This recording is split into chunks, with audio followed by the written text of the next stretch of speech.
And we are live. Oh, we had a little bit of a technical problem here. I don't know what's going on. I don't know if you guys have a problem getting the show, but I see Sonny Betts is in the house. It's kind of strange. We have one person, 3 people watching. I don't know. Sonny got the fucking link. I haven't gone on Twitter today at all. Oh, there you go. There are the people. Sonny, Razor, Larry, Grinch, Kovacs. Yeah, I don't know. I think we got flagged by YouTube last night too. I don't really give a shit, to be honest, but I didn't even read their email that they sent me, but I saw that I got something from fucking YouTube bitching. I guess we played music last night or something, but I don't really have that many violations with YouTube. It's fucking bullshit. You play music in the background, really? It's funny. YouTube actually sent me a thing tonight too about, speak honestly about our service, like to people that broadcast on YouTube and stuff. I really don't have a lot of complaints about, I don't really have a lot of complaints about YouTube, but that would be the biggest one. Like their copyright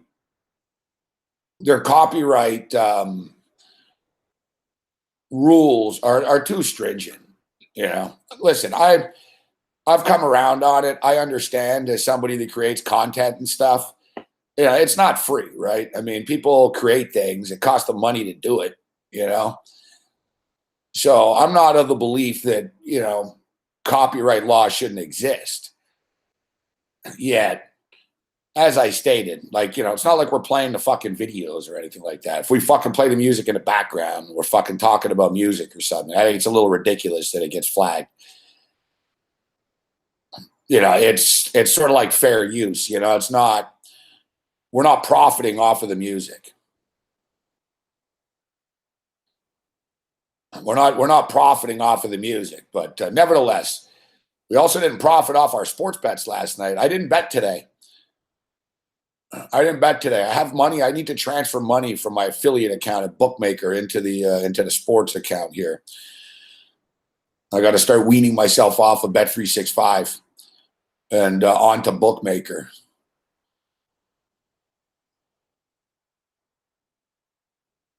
See, the thing is, I've been with Bet365 for a while, and I don't want to fucking.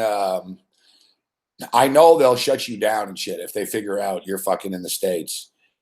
So, I've been with them for like 20 years now, if not longer. It used to be Bowman's. Bet365, that's the thing. I used to be with a book called Bowman's. I don't know how many of you remember Bowman's. That's what I'm saying, Kovacs, And it's not like we're playing the music in the background, right? It's not like we're we're playing music and we're a radio station. That's the thing with that. Yeah, so like Bet365, it's funny, that I'm scared of like violations with them because I really don't care about violations in a lot of places, but I'm like, man, I'm not going to fucking piss off Bet365. Like, I've been with them for too long. I'm not going to I don't want to do that VPN shit because I don't want to get nailed and I don't want them shutting my account down. You know what I'm going to do? It's like my boy Jazz.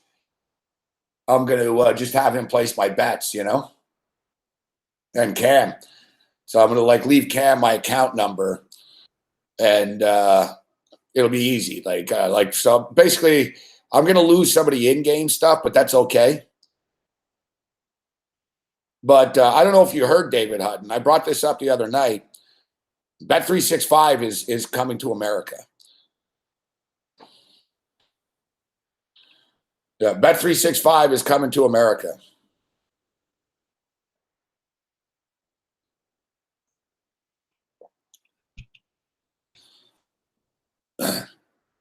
Exactly. Yeah, I don't know. I don't know what people do with the VPN to get paid. They need someone else to get paid for them and shit. Like, I think Big Man on Campus has an account in someone else's name type of thing. I don't know who does it, but yeah, Bet365, no one knows this. This is like an insider thing, actually. No one knows this, but Bet365 is coming to America like soon. Like, they've already been approved and shit. They've already been approved. Now, when I say they're coming to America, though, I mean they're going to New Jersey. When I say they're going to America,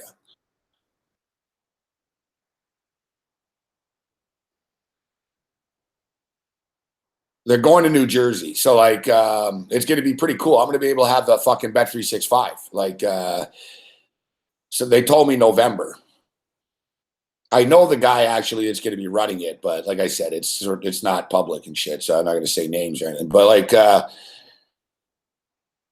it's I heard like October, November. Like they're going as fast as they can right now. But they've been approved. You know, the New Jersey government, state approved them, and they're working out a deal now with the casino. I think they're going to be in a casino in Atlantic City, and they're going to have a fucking mobile app. So not just in New Jersey, but like where states it's legal except Nevada. I don't think Bet365 is going to Nevada. Like they're jumping in. They probably will actually, but I know it's basically it's like the New York, New Jersey thing. They're jumping in on. They want in on that. It's a pretty lucrative market, you know.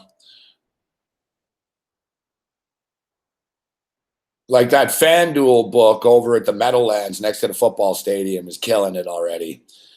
Even though they have shitty odds, they're still killing it. Fuck, and it's not even football season yet. The action's been pretty high. The sports take like they're gonna make a lot of money once football starts. So yeah, I got to get. So I'm just sort of weaning myself off of Bet365 right now. I haven't, we've been doing the shows, but I haven't really been capping hard. I'm kind of still out of it. Tonight will be a quicker show, Sunday night wrap type of thing. We'll figure out the schedule moving forward. Now, like I said, we'll keep the Saturdays. The pick will become good because I'm good with football, and you'll be getting all my premium type of shit, my best props sent to you and all that. We'll do the Saturday nights. We'll continue our, I'll be on Sundays mornings, so I can't fucking get blasted and shit. But we'll have some fun every once in a while. Look, it's during the summer usually. Like last summer, we got blasted during the Saturday night shows, but during the fall we didn't. If you're a newer Patreon, Saturday night it's college football. Like it was very rare that we were drunk on Saturdays during the football season. It fucks me up. Like I'm not a good like I get hungover. I don't like being hungover NFL Sundays, and I'm on the air Sunday mornings, right? So it's more like gambling.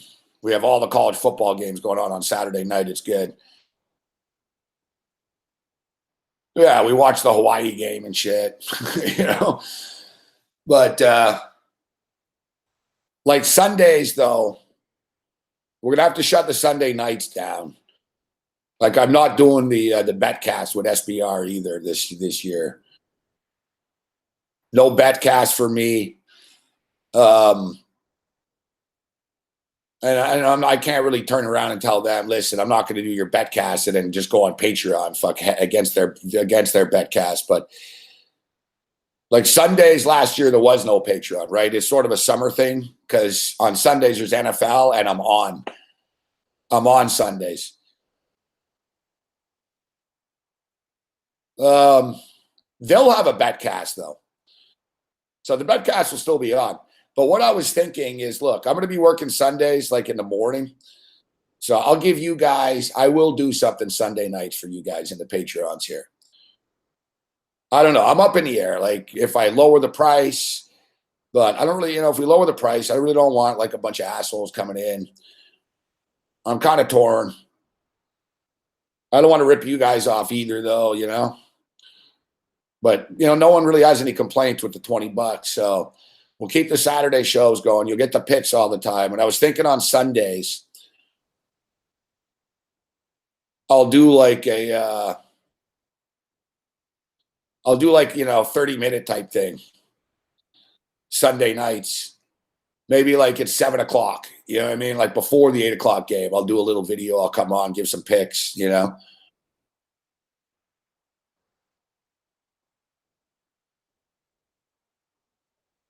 But we can't do like full Sunday night shit. The Sunday night game will be on. And also I'm going to tell and another thing is too, I'm going to tell SBR that I'll join them. I'll join their betcast and shit. You know what I mean? I just don't want to be on the hook to do it every week for 4 hours and shit. 5 hours is too much. I'm not doing it. Right. So, but I'll tell them, listen, I can't do your betcast. I'm going to tell them this week in Vegas, actually. I'm going to talk to them. I'm going to tell them I can't do your betcast, but I'll do, I said, I'll join for half an hour, whatever. Like if it's Big Man and Babano, whoever the hell it is, I'll join as a guest. I'll check in, Sunday nights for a brief I'll join for a few minutes, but so I'll still be part of it. I shouldn't say I won't be part of the betcast. I just won't be hosting it.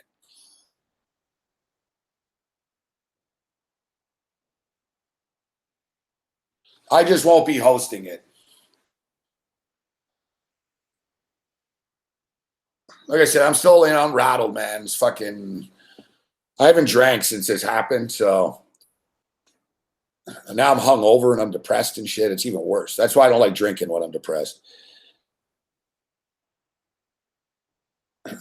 So this week's gonna be a little hectic once again. Things will eventually settle down once the football season starts too. I'll get serious about this, but that's why I came close. I was going to send some picks out. I'm like, fuck, I'm not even capping this shit. I'm just fucking betting for the sake of betting. So I'm not going to share it. My preseason picks were bad last night.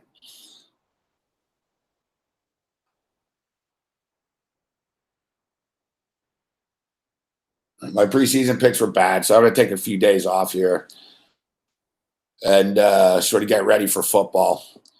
We'll be in Vegas later in the week. Maybe I'll play a fucking future or something like that. We'll do the contest stuff. Maybe tomorrow we'll figure it out, but we'll probably do the public team again. We have some fun with it. So if you guys want in, let me know. We'll get a few guys in. I know Jazz will probably want in. Frank and Bull.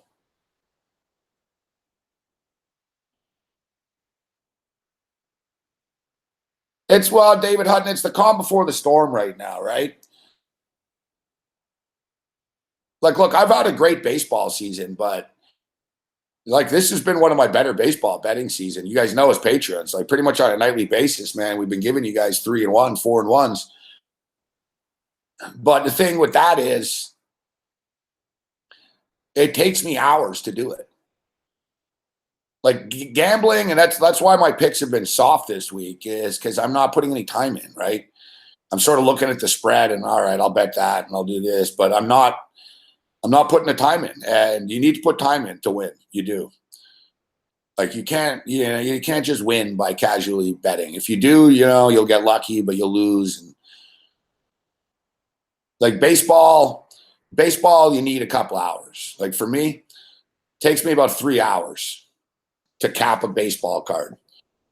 Like I do a DFS style, right? So it takes me about an hour and a half to go through from a fantasy DFS, and then I can sort of understand, all right, this pitcher is going to have problems. This hitter is going to do well. This team has a bunch of hitters that's going to do well, so they should win this. And to sort of correlate it, match it together, it takes me about 2-3 hours. Now football, David Hutton, it's another story. Fuck.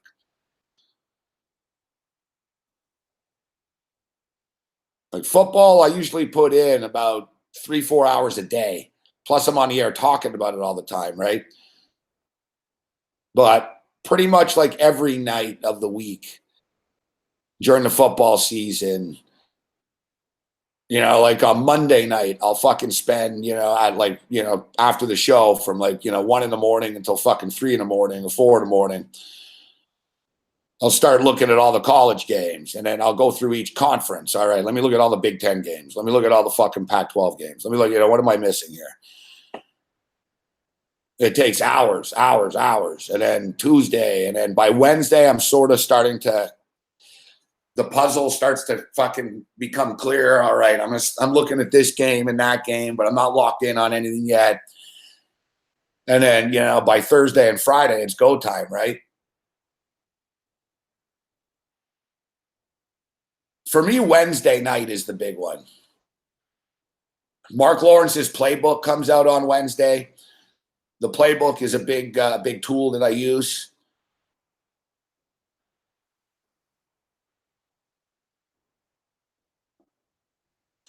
It's, but if you look at like a Mark Lawrence's playbook, like it's one of my favorite handicapping tool. One of them, at least, you know what I mean? Now, Mark is a trend guy, right? But it's interesting. Like his playbook, I don't tail the picks per se.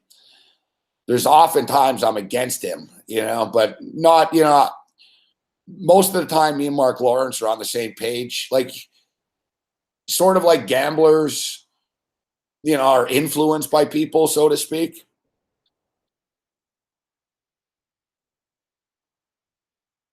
Like me and Mark Lawrence, if you listen to the radio show and me and Mark Lawrence, like we rarely disagree. Like, we rarely disagree, me and Mark Lawrence. Like next to never. It's crazy. Like, it's like when I say, I'm like, Mark, I like this. He's like, I'm right there with you, Gabe. like Mark knows that too. Like me and Mark Lawrence think the same, like the way like betting, and he's been doing it longer than I have. And, I'm almost a student of his because I've been, indoctrined by the playbook for the last 15 years, right?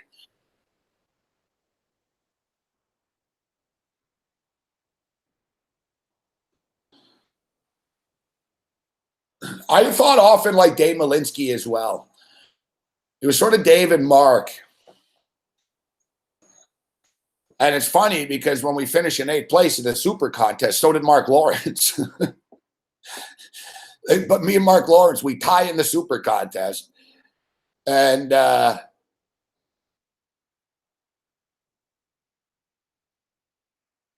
and yes, exactly. I was going to say Dave Malinsky. For me, Dave Malinsky was college, Ryan C. Now I'm sad about missing him too. Fuck yeah. Was college. I used to love Dave Malinsky's fucking college fucking articles, man. The thing with Dave's articles his columns were, Dave Malinsky was teaching you to fish. He wasn't giving you a fish. You know what I mean? Like he was teaching you. Like Dave would like write an article about a game, but if you were smart and you know how to read it, he was showing you like for all games, kind of. He wasn't just giving you a pick. Oh, Florida Atlantic. Dave was great with baseball write-ups too.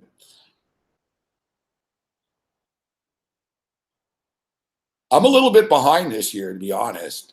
I am and I'm not. I am and I'm not, but I'm not gonna lie. Like I've been more prepared coming into years than I am right now. I've had a tough time recently, obviously, so in the next week or so, it's sort of this week I'm gonna start for real. Like going to Vegas. I'm going to read on the plane. You know what I mean? I'm just going to start putting more time in. I've been putting a lot of time into the homicide record too, right? So there's only so many hours in a day. But there's been past years, but it doesn't mean I've won. Like, I remember like last year, I remember that. I remember telling people I've never been more prepared. I remember last year, like in the middle of July, I could tell you like the fucking name of the offensive lineman at Clemson and shit. I'd be like, oh, they got this kid from fucking Jersey and this other kid from Pennsylvania. And, like I knew everything about everything.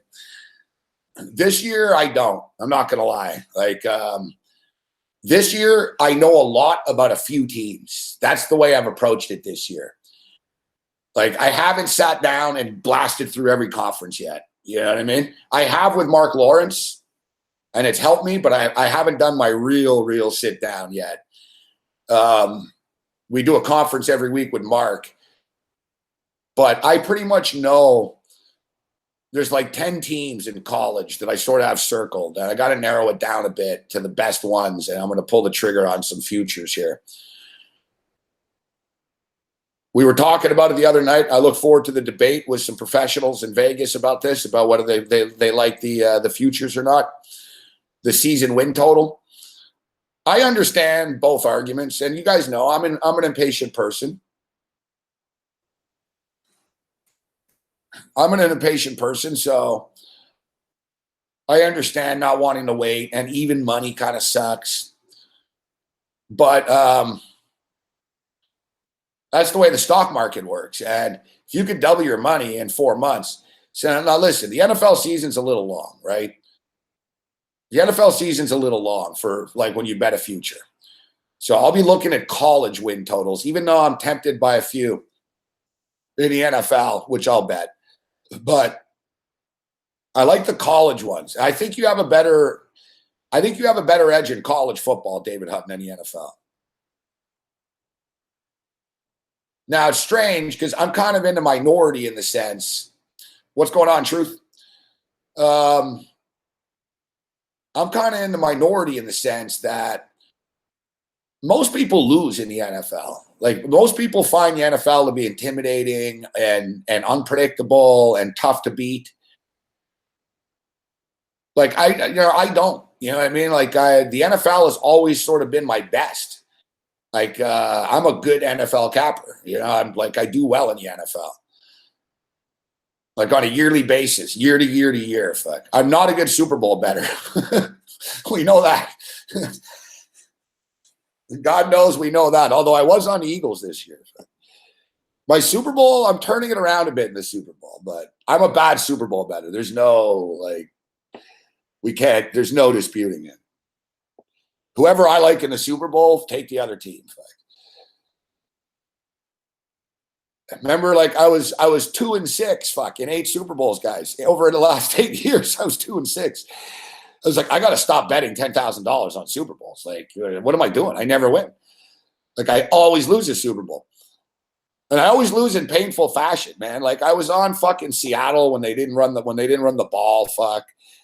I was on Carolina. I could go down the list. The only Super Bowls I ever really won, I fucking the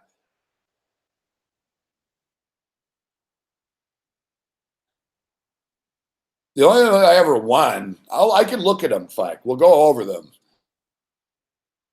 But there's more losers than winners. Fuck.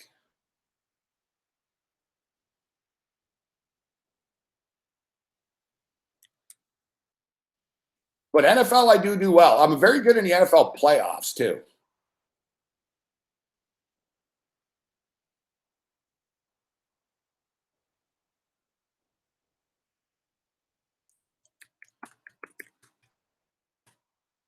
I'm good in the playoffs.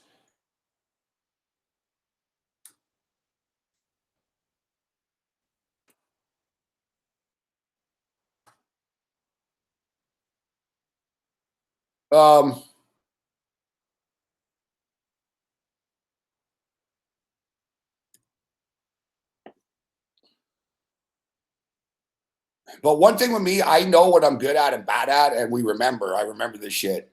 And I'm honest. Like, yeah, San Francisco is a nightmare. Is the college football. The college football title game, I think I'm 11-1 in the last 12 years. I don't lose the college football championship game. The only one I lost, I think, was the one fucking that I went to, ironically enough. And even that, I did hit Florida. I had Florida, but I put more on the over. Fuck.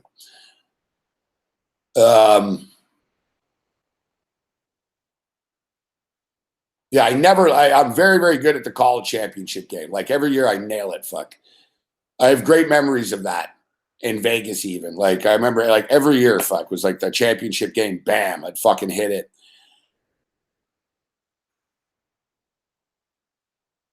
But so as we were saying, yeah, Greg, so yeah, the win totals, I find in college, it's a little easier. It's a little more palpable here. Look, you bet a win total in the NFL. You're getting paid on like January the 7th. Like the NFL, it starts later. It goes later now all the time. Fuck, right? I remember the NFL used to start Labor Day weekend and shit. Like I remember when the NFL, like September 1st and shit like that, but not anymore, man. Like I think the first NFL game this year is September 6th, the Thursday the 6th, I think it is. So like the first Sunday is September 9th. You know, that's September 9th. It used to be, that would be week 2 in the old days, remember? So now everything's later, right? So it starts then, and you don't fucking get paid. The final regular season in the NFL used to be New Year's weekend, and then the playoffs would be like January 3rd or whatever, you know what I mean? And then that's not the case anymore either. Now the final week is always January 5th or whatever. So anyways, like you don't get paid until fucking January. You know, so you got to wait September, October, November, December, and then boom, first week of January, if you win, you get paid. It's a long wait. And it's frustrating too, especially if your team already went over the number, you know, and they still make you wait. Like last year, I took a Bears total under 5.5 with the Bears. And I fucking won it with like a month left.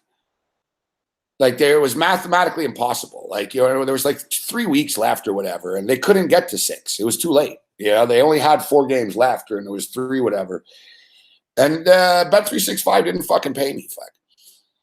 They made me wait. It was sitting there in this unsettled bets. I was like, guys, they can't win 6 games. I've already won. Fuck. And no, they made me wait to the end of the year.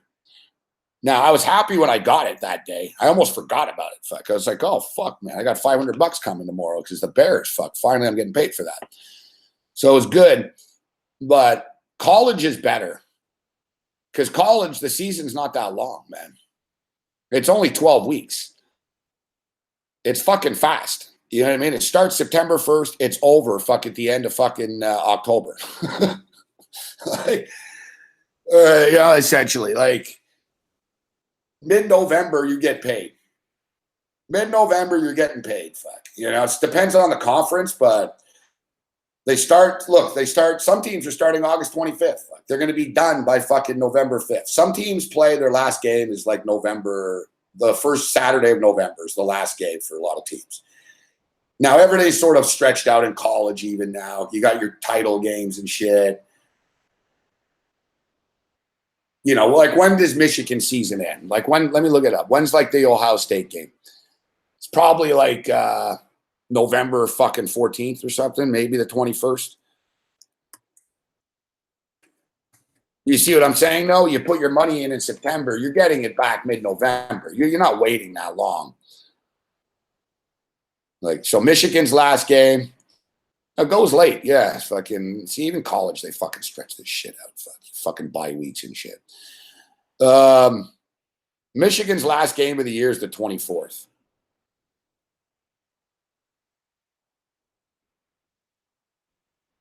So you get paid fucking November 25th, that day, whatever. They'll pay you like immediately, right? So that Saturday night, November the 24th, if you bet Big Ten total, you'll get paid. I'm sure the Sun Belt probably ends like a week earlier or something. Like,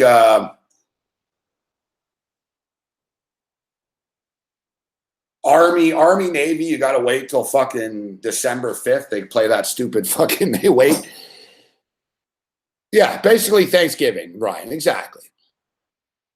That's not bad, dude. Yeah, I mean, you put your money in on fucking in September and you're getting paid fucking November. It's good. Just in time for Christmas, holidays. And I'll tell you guys, you know, last year,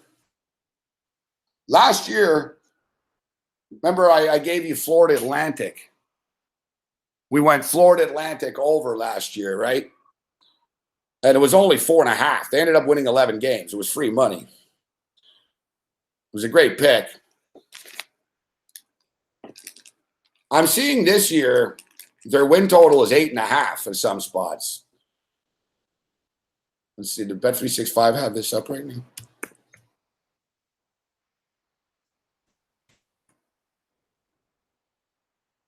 Actually look at Bookmaker. I have money there now. Or I will tomorrow. 24-6 Saskatchewan. Damn.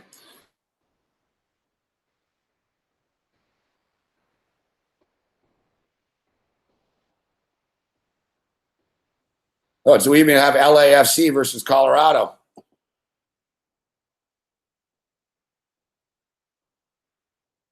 Minus 275, though.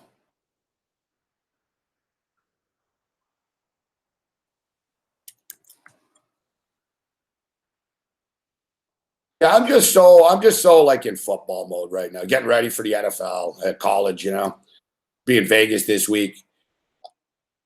I've got to do a lecture for the NFL on Sunday, so I got to get my shit together. So I'll be ready for next week, essentially.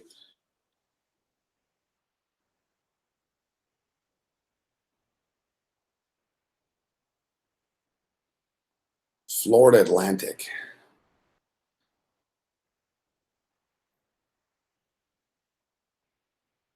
Bet365's college win totals this year suck. Fuck. There's a lot of big teams you guys they don't have, man. It's ridiculous. I'll tell you though, but even in Vegas, like remember Greg sent us. I'll look at the South Point. I'll look now. He sent us to South Point. Now South Point is generally the best. The South Point is the best for college football win totals. Like normally they have every team.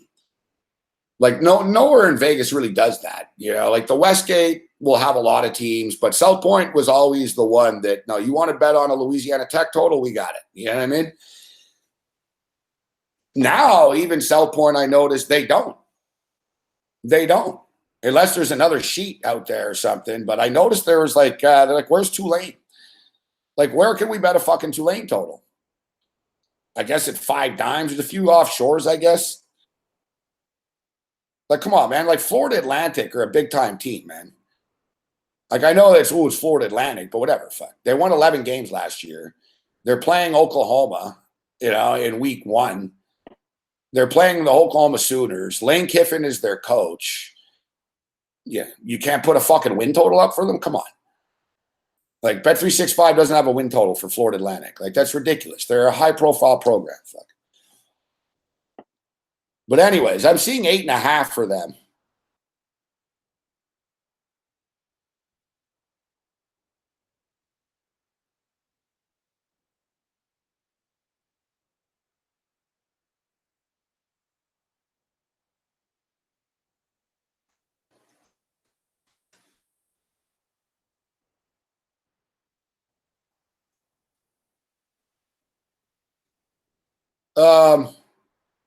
I think it's 8.5. I think it's 8.5. So, last year was 4.5, and we're going to stay away from it because it's 8.5 now. There's no value on that. But in all actuality, to be honest with you, I think they win more than 8.5 football games this year.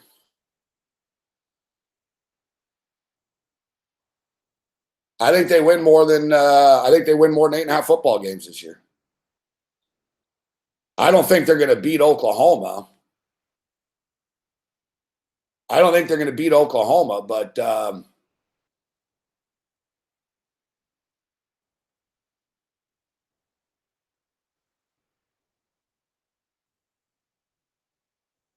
no. Larry and Wawa came to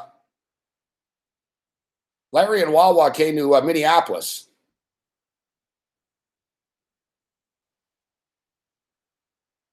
And Las Vegas. Larry's been to Vegas before.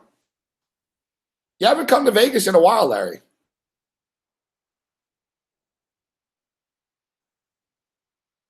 We used to do Super Bowl every year in Vegas.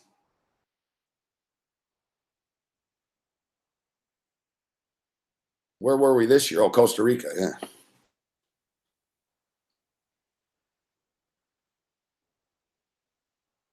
Yeah, let me look. Florida. All right, I'm on Bookmaker here. Let me see what they got. Let's see what they got for some win totals.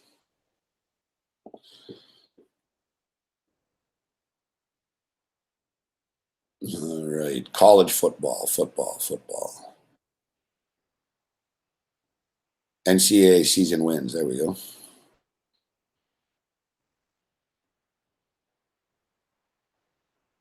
Yeah, these guys, oh yeah, they got it all good. Oh yeah, looks like fucking right. Damn right. I got an account at Bookmaker too. Bookmaker's a good book. My deal with Bookmaker is the only reason I don't play there more, to be honest, is I have like a deal with Bookmaker, okay?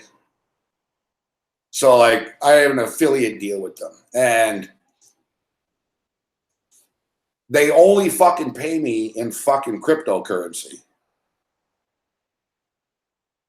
Now I'm kind of an idiot, fuck. I fucking Bookmaker like 2 years ago fucking told me, listen, we have problems because the thing with Bookmaker is they take big bets, right?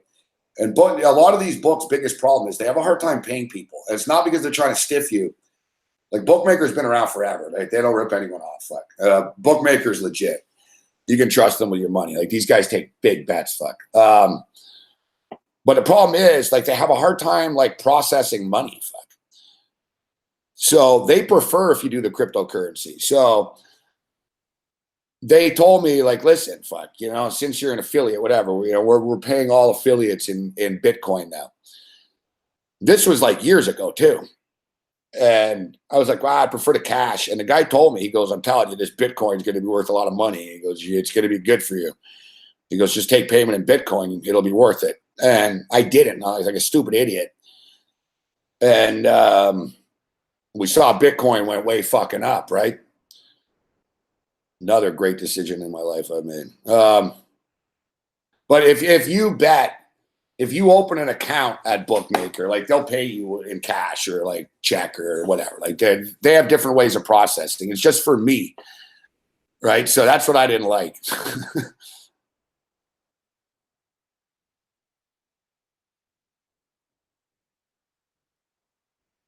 But it looks like Bookmaker. This is where I'll play my futures here. They've got everybody. So where's Florida Atlantic? I mean, they got Ball State even here, folks. So I know they're gonna have Florida Atlantic. Here they are, 8.5. Yes, sir, 8.5. Yeah, they're going over 8.5, man. FAU sked.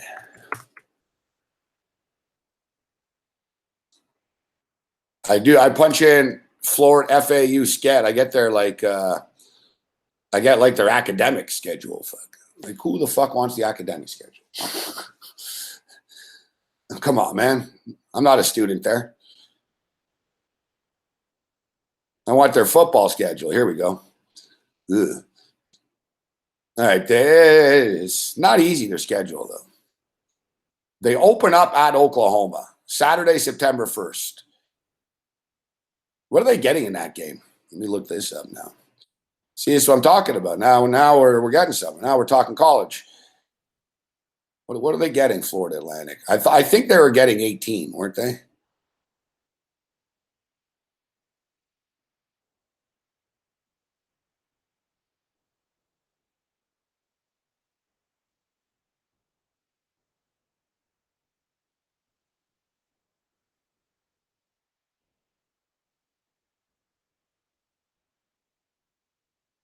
$20 and a half. Yeah, that's what I thought. 20 and a half.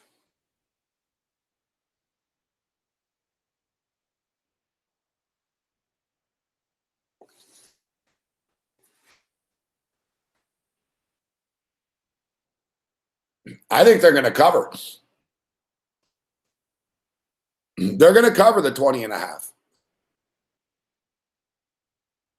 Oklahoma's got a new quarterback, new running backs, fucking new offensive linemen. Oklahoma's going to be good still. They're still the class of that conference, but it's a lot of points to lay in week one. And Florida Atlantic are loaded. Like they have the team back pretty much from last year. Lane Kiffin's second year, the offense will be clicking. Like Florida Atlantic. Florida Atlantic aren't a powerhouse. It was only last year Kiffin got there. They're not a powerhouse, but this is his second recruiting class now. And they've got like pretty good freaking athletes and talent. And Florida Atlantic Lane Kiffin wants to play in a big bowl game this year. You know what I mean? Like they're thinking, you know what, we could fucking go 10-2. I know they're thinking 11-1 type shit, 10-2, 11-1. And they think if 11-1, they might be able to get into one of those big bowl games, right? Nah, they don't need fucking Kendall Briles. He's just a kid. Lane Kiffin's the mastermind.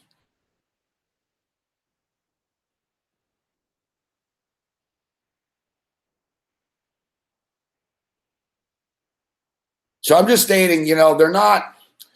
Oklahoma could blow them out. Like I remember a couple of years ago, FAU used to play in these games, and they were a paycheck game. And even when they were somewhat decent, there were a few times when FAU were good over the years, right? But not this good. But usually, like they'll quit. You know what I mean? Like, let's say they go to Oklahoma, they'll play, and if they're down by like 28 or something, Lane Kiffin could say, all right, fuck, you know what? This isn't even a conference game. We didn't think we were going to win anyways. Let's just, let's put the backups in. Like he's done that. FAU have done that before in past years. But I think this year is different. Like, I think they're going into Norman thinking they can win. Like, I think FAU, like, you know what I mean? Like, normally in past years, they'd be like, we're not winning this game. Fuck, let's just try not to get hurt. But I think they're going in this year thinking we can win this game. And if we win this game, we're going to get a lot of media attention and we're going to be taken for real here. Like if that's look, if they could beat Oklahoma and Oklahoma and then they fucking host Air Force and they beat Air Force, like shit's going to get real for FAU. Because after that, man, they played Bethune-Cookman. Their tough game is at Central Florida. That's going to be a fucking war, man. They didn't play last year, Central Florida. Like, they're not in the same conference even. It's strange they're playing them. Props to both these schools. Like, that's going to be a fucking war. It's a Friday night game, and it's in Orlando, too. It's at Central Florida.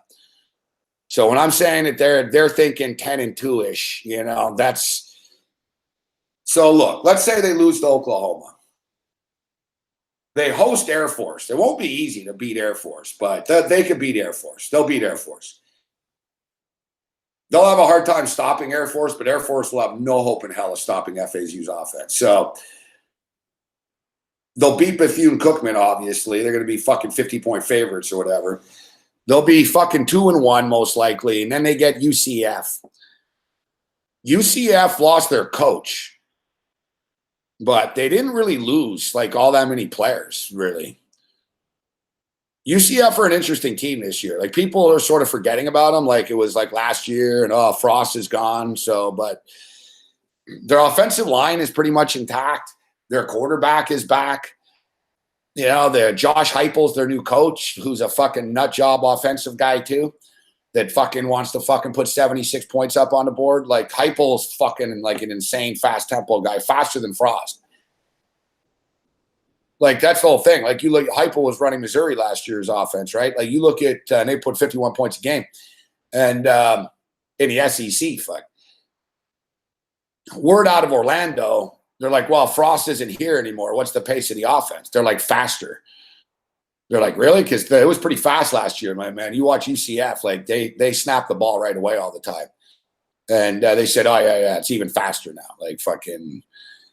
So UCF are like a full court press basketball team, football style, that it's hard to play against them. It is, just because they're so fast. You got a bunch of fucking fast dudes, and they're getting to the line of scrimmage fast. They fucking rotate, so they always have fresh, speedy fucking dudes running around. But FAU have fucking fast dudes too. It's going to be a real battle. You got to give UCF the slight lean here because it's at home. But FAU could win that game. I'm going to give it to them. I'm going to say they lose the Oklahoma game, but they'll beat Air Force. They'll beat Bethune-Cookman. I think they'll beat UCF, although they could lose the UCF game. The thing is, at 8.5, we can have 3 losses, right, on the season. At 8.5, we only need to win 9 games to win the bet. And I'm looking here. So, all right, lose at Oklahoma, beat Air Force, beat Bethune-Cookman. Let's say they lose to Central Florida at Central Florida. They're at Middle Tennessee State. That's not easy, but Mid Tennessee State aren't that good. They're just average. So, Old Dominion, they'll beat. At Marshall's not easy. Versus La Tech. At FIU. There's some landmines along the way here with this team. There's some landmines. And you know the problem with FIU, with FAU is a problem for Florida Atlantic is coming into this year. Hey, good to see you, Shadow. A problem for them coming into the year is they fucking smashed teams last year. They ran the score up and shit. It's Lane Kiffin, right? So they're going to have a target on their back. They're going to have a big target on their back, these guys. Like, teams are going to want revenge all the time, you know, when they play them. They'll be like, these motherfuckers beat us 56-17 last year, you know?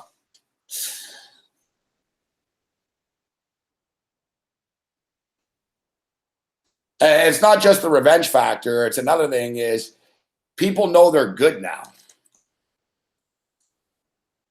Like, it's like the Georgia Bulldogs. That's a good point by Brooks, too. That Kiffin's used to fucking being a target. He's always a target, fuck. You know what I mean? And Kiffin's been doing asshole things and running the score up for years. So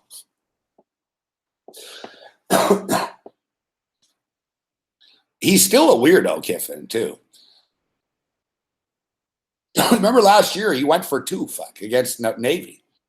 And he said after the game, he goes, yeah, I knew what the spread was. He goes, I was just trying to make things interesting for everybody. It's like, fuck, dude. You're admitting that you went for 2 because of the point spread. He said, yeah. He goes, I really made a lot of people nervous, didn't I? And he started laughing and shit. It's like, you're a fucking nut job, dude.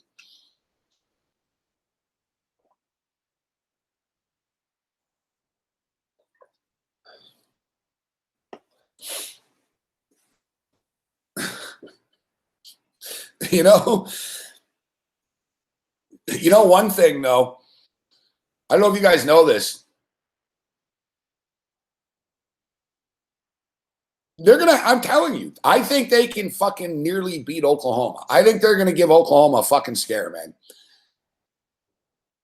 I really do. It's Oklahoma's first game, man. It's, you know, they have a new quarterback. They lost their stud offensive lineman. They don't have Baker Mayfield. And you got FAU coming to town. And FAU are loaded, fuck. They have their team back from last year, an 11-win fucking team. And they're going to be even better. It's like I said, it's Lane Kiffin's second recruiting class. The kids are going to be more familiar with Kiffin. Kiffin fucking has, like, now it's his second camp with them. And this is something interesting, too, why FAU are a good road team. FAU are a good road team. And I don't know if you guys know this, but they practice fucking right beside the airport. So Florida Atlantic, it's fucking whacked. You look at their facility and shit, they have planes flying like right over them, fuck. It's fucking kind of scary, actually. It's like Kiffin said at first, it freaks kids out. But because the planes are so low, like basically they're right near a runway. So they have planes like going right over their head all the time. And it's what's really good about that, though, guys, is the noise. Kiffin uses the planes as like noise, as crowd noise. So it's pretty crazy. Like they said that Kiffin cranks music and shit too. Like he's one of these funner coaches, Kiffin, right? So like they're blasting rap during practice and shit. So they're cranking fucking Jay-Z and shit. So they're cranking Jay-Z, and you got planes flying over their heads, and fucking Kiffin goes, it's the best fucking practice for the road. He goes, you can't get louder than a jet flying over your head. And he goes, I tell them, fucking, we're not stopping. Like he told them, don't stop because the jet. Fucking, I want you to call the plays. Like it's, you know what I mean? And he said, when we go to Norman, Oklahoma, it's going to be loud, guys. So get used to it, fuck. And the guys on FAU all said, man, like at first it scared them and shit. They didn't like the planes so close to them. And now they're like, oh, yeah, it's funny and shit. And fucking, they go, oh, yeah, it's great. Like, so like you'll notice on the, it's just a little thing like that, right? It's good to know that stuff. Like, but FAU, you'll notice on the road, they've got like hand signals and they're fucking sharp, these guys, like, because of the planes and the noise and shit. And they said Kiffin's a nut job. It cranks music. Like Kiffin will practice in a hurricane and shit. Not a hurricane where it's dangerous, but like Kiffin likes unorthodox shit. So like if it's pouring rain and shit, Kiffin thinks it's fun. He's like, all right, this is great. And this will get us ready for a bad weather game, right? And then he'll throw the ball in the rain and shit, you know, and during practice. That's why players like playing for him. You know, he's kind of a weird dude. Yeah, you know, he's a weird guy. I mean, he's very, very strange, right? But he seems to fit in here with these kids. They like him. He likes them.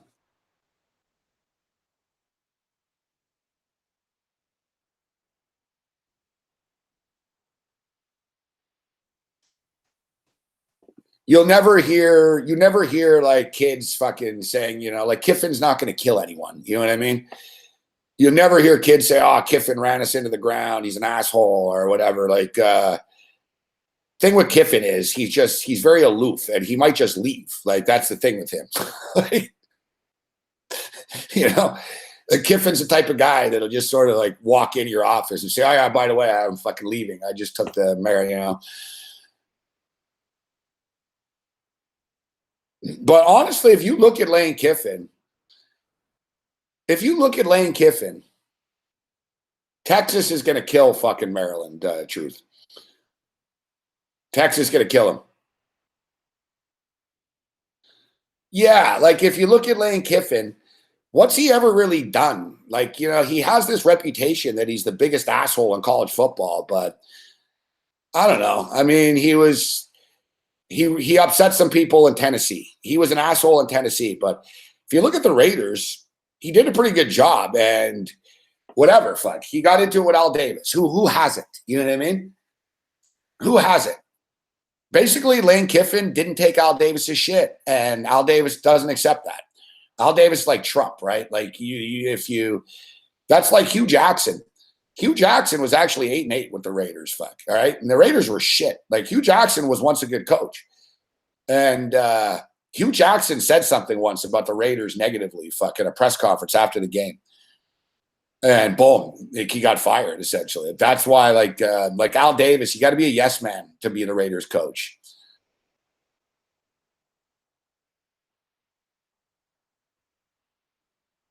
Yeah. Yeah, how'd that work out for Nick Saban, firing Lane Kiffin the week before the fucking game? The title game. He lost, fuck.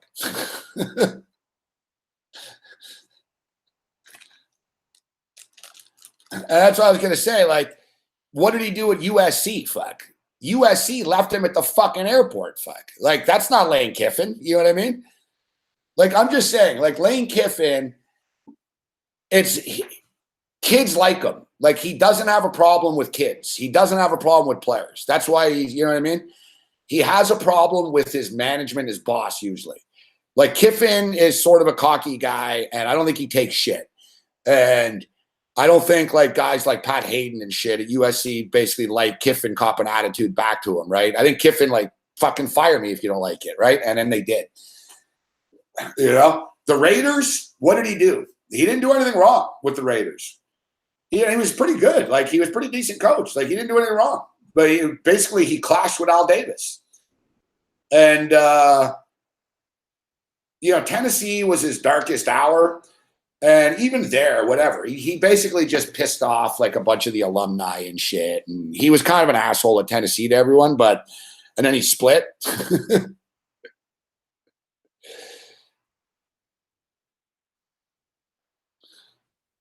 And now, so everyone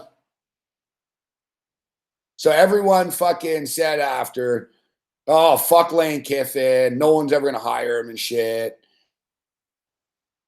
And people laughed at him. They're like, oh, he took the FAU job. They're like, oh, if you weren't such an asshole, you'd be coaching in the SEC or the Pac 12 right now. Me personally, I think the Oregon Ducks missed out. I was very vocal about it. I said it this year. The Oregon Ducks fucked up. The Oregon Ducks should have fucking made Lane Kiffin their coach. They made a big mistake, I think, with Mario Cristobal. I think they should have hired Lane Kiffin. They should have just offered Lane Kiffin whatever he wanted. Said, listen, we'll give you 12. We'll make you the highest paid coach, 10, 12 million a year. We want you to be the coach of the Ducks. Lane Kiffin would have the Ducks in a title game in a year or two. The guy can coach, man. He can flat out coach this guy. And like he's an offensive genius fucking college football. Like he just is. You might not like his tracksuits and his cocky smile and shit, but like Brooks said, man, the guy, whatever, fuck. The guy parties and shit. You know what I mean? Like he goes out to bars and he hits on chicks and shit. Like people like him. Like Lane Kiffin's good friends with Mike Tomlin, the coach of the Steelers. There's a picture of him and Tomlin out with these chicks in a bar, all fucking looking like swingers and shit.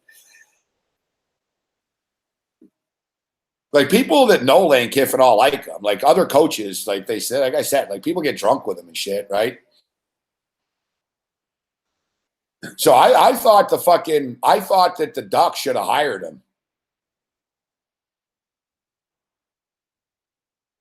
I thought the Ducks should have hired him. And then he signed an extension. Fuck. So I thought, even me, I was like, listen, and I told people last year, and that's why we won the bet so easily. I told people, I said, Lane Kiffin against these coaches in this conference, are you kidding me? He's going to eat these guys up. Fuck. They're not going to be able to stop him. Like, it's going to be too much. Like, he's just too smart for them. Right? Like, Lane Kiffin could be coaching in the NFL. Right? He's coaching FAU. Fuck. So if you're the coach of fucking Bethune-Cookman, you're screwed. Like, you're coaching against an NFL caliber guy here who's aggressive, that's not scared to take chances, right? Not just that he's smart, that he's a psycho fuck, right? That he'll fucking do crazy shit and he'll throw the ball a lot and stuff. So it's hard to stop. So now I thought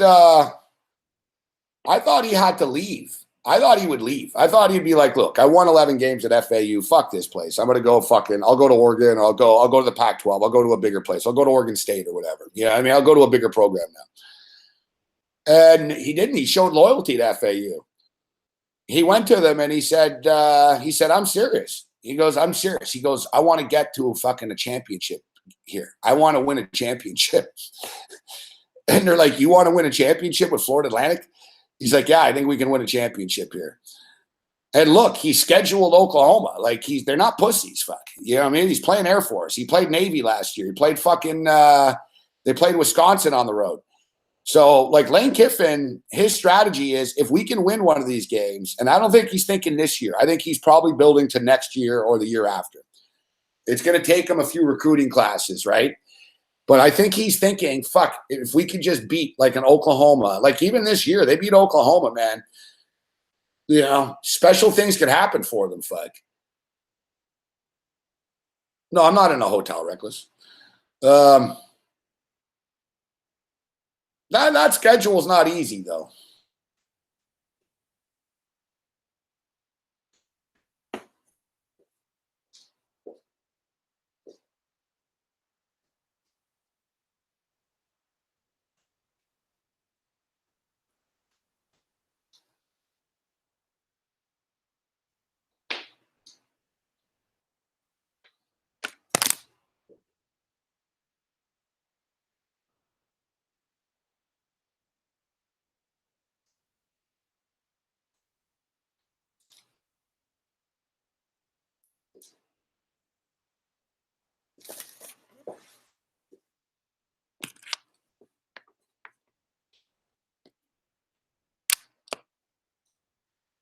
Yeah, it sucks for Cam. I know. The survivor, he's going down here.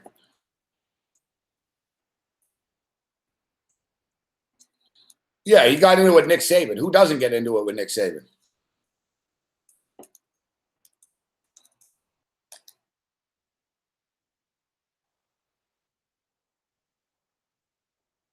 I don't know. There was like crazy rumors and shit that Kiffin slept with somebody or something, but it wasn't true. The Urban Meyer stuff was supposed to be, I think it concludes today. I think it concludes today, the Urban Meyer stuff. So they'll probably have an announcement tomorrow.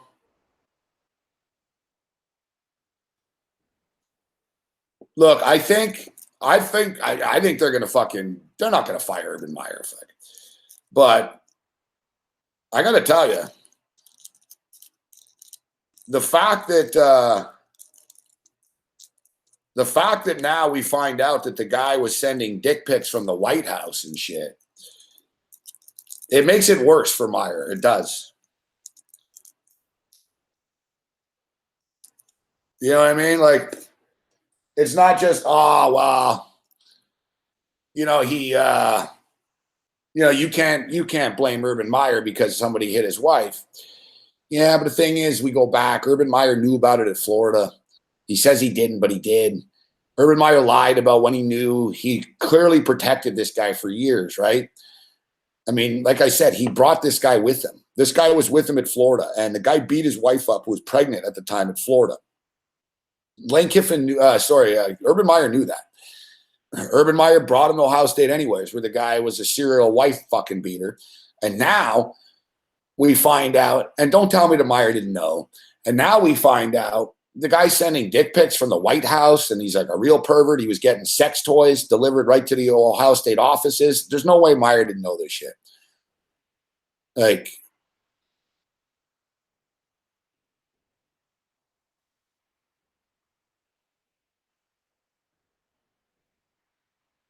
I don't know. It seems to me, like I said, it just makes it worse for Meyer, in my opinion. It seems to me that it's like, well, you can say you didn't know about this, but it's like, really? The guy was your best friend. Like I said, like the guy, it's the only coach that's been with Urban Meyer for 15 years. Like the guy has been at Urban's side for 15 years. And so Urban knew that the guy was hitting his wife all the time. And then conversely, now we find out that the guy's like a real weird pervert and shit, like with dick pics from the White House and weird shit and sex toys being sent to the campus. And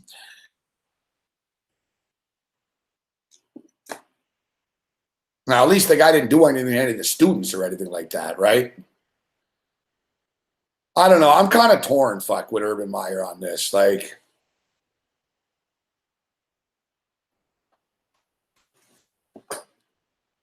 look, to be honest, we could fire everybody. Oh, well, you knew this about this person. You knew that about that person. But it's a little different. Just because Meyer protected him and Meyer hired him and Meyer brought him there and Meyer did protect him continuously.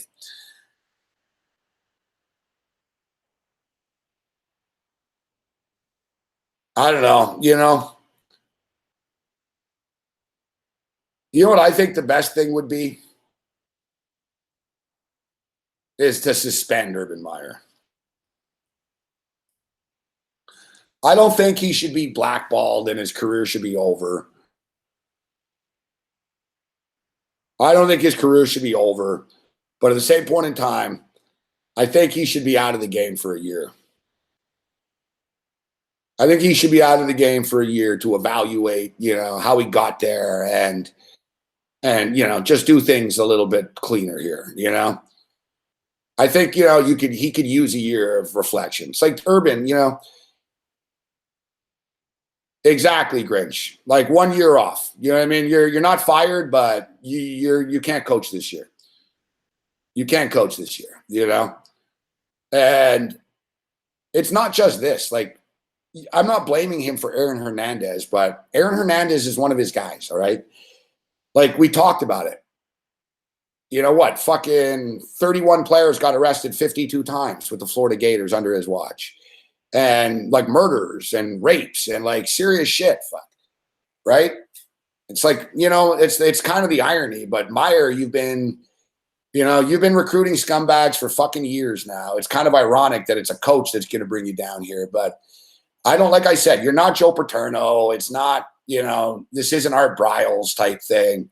I don't think he should be blackballed for the rest of his life, Urban Meyer, or anything, but I think he should be suspended for the full football season.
What's up, Jazz?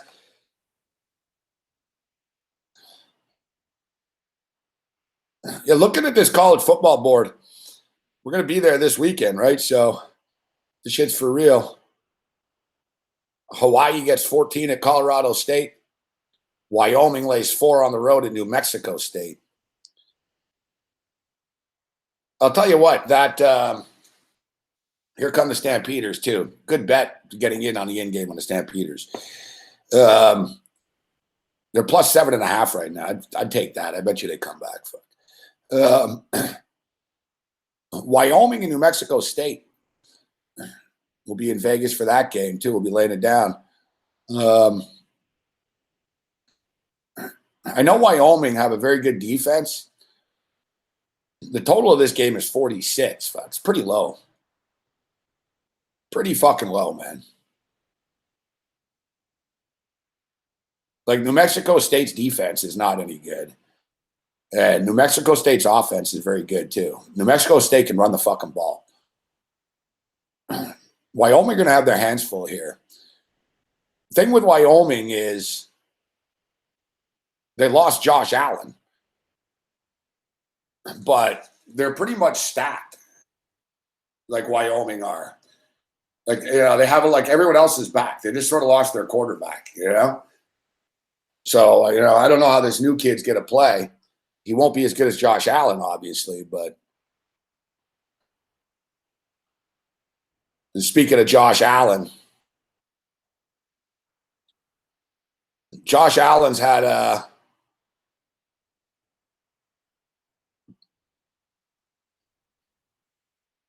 Josh Allen look great. How's a year off going to change his makeup? It will. You take away something that somebody loves from somebody. It makes them like think, you know. It will. You basically tell them, listen, fuck, you got to take the year off. You'll be back next year, but if there's another scandal at all of any kind, fuck, you're done. You know, if you cover anything up, you don't report anything all the time, you're done.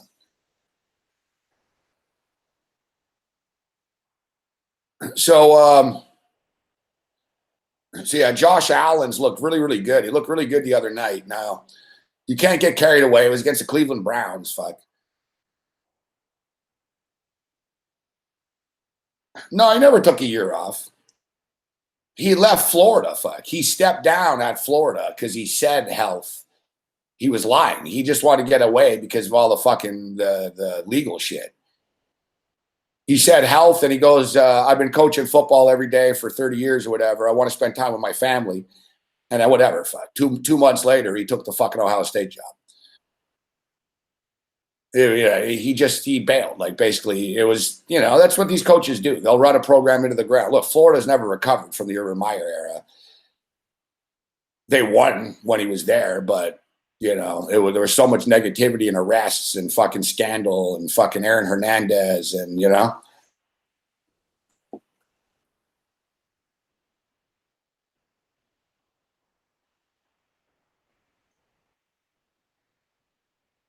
See, as far as Josh Allen, you know, Jalen Ramsey said he's trash, and Josh Allen has been criticized more than any other the other rookies coming into the league for some reason. You know, like there's a lot of negativity around Josh Allen that he's going to be a bust. You know, some people think Baker Mayfield's going to be a bust, but the media likes Baker Mayfield. Sam Darnold is like the media darling for some reason. You know, ESPN usually picks a guy and they run with it. And Sam Darnold's the guy that they've gone with. And, you know, Josh Allen, it's been, oh, look how inaccurate he is. And you know, Josh Allen threw like a pick six or something in practice. It was all over Twitter, fucking. And, oh, look at this, look at that. But then when Josh Allen does good things, no one really says anything. But I'll tell you what, Josh Allen's doing some good things. You know, his debut, he threw a touchdown pass last week. And on Friday night, he got in there with the ones and the twos and stuff against some of the ones of the Browns and the twos with the Bills, and he moved the Bills fucking right down the field, man. 80-yard drive from the 20-yard line. He scrambled for first downs. He threw a couple of bullets. Beautiful play on the touchdown pass in which there was trouble in the pocket. He calmly stepped back, and he calmly stepped back forward and fucking threw a bullet. I thought, I'll tell you what, Josh Allen's doing better than I thought he would be. I was one of the doubters. I didn't rip him. I didn't know. Like, I don't know. Like, Josh Allen could be really good or he could be a bust, right? But my deal was I'm just kind of frustrated in the sense that the Bills had all these draft picks. We fucking traded them around. It was just a weird draft, the Bills. Fuck. And, I just wanted to take Deshaun Watson last year. Fuck. But anyways, the Bills want a strong arm, big quarterback. And, Josh Allen's a strong arm, big quarterback. Now, oftentimes, big guys aren't very mobile, right? They're kind of clumsy, big quarterbacks. Like, you notice, being a quarterback is crazy in the sense that they're like size obsessed. Like everyone's too small. Oh, he's too small. He's too small. Tyrod Taylor's too small. Baker Mayfield's too small. We would like this guy, but he's too small. And they say that about like 6'1" guys, like Lamar Jackson. Lamar Jackson's like 6'1", 6'2" type thing, 6'1.5" or whatever. And Lamar Jackson's too small. And then you get guys that are like 6'6". He's too big. Because the big guys, they put their arms back and they need a lot of room to throw, and the passes get batted down easier, and right, so like you look at like Brock Osweiler when he's in a pocket, he's easy to get to. He's so big. It's a big target for these fucking for the defensive players, and the defensive players are so good in the NFL, right? Like if you're a big dude and you're stationary, they're gonna kill you. Like they know, like they're like, well, where's Brock gonna go? He's not fast enough to run around us, so we're gonna get him in a pocket. But Josh Allen is a little different. He's 6'5", but he's very, very athletic, and he's very nimble on his feet. And since he's 6'5", like he's like that perfect size. He's like 6'5", 240. He doesn't like I've noticed, like Allen, he doesn't get nervous in the pocket. You can't teach that either. Like right away, it's a very good trait. Like so far, so good for Josh Allen. So far, so good. Like he's playing better. He's exceeding expectations and shit. And he's gonna play this year. Now, A.J. McCarron's out of the mix now. A.J. McCarron's out of the mix because he fractured his collarbone. So suddenly it's just Nate Peterman and Josh Allen. Now, the Bills are going to have to bring someone else in. But they need a veteran on the roster. But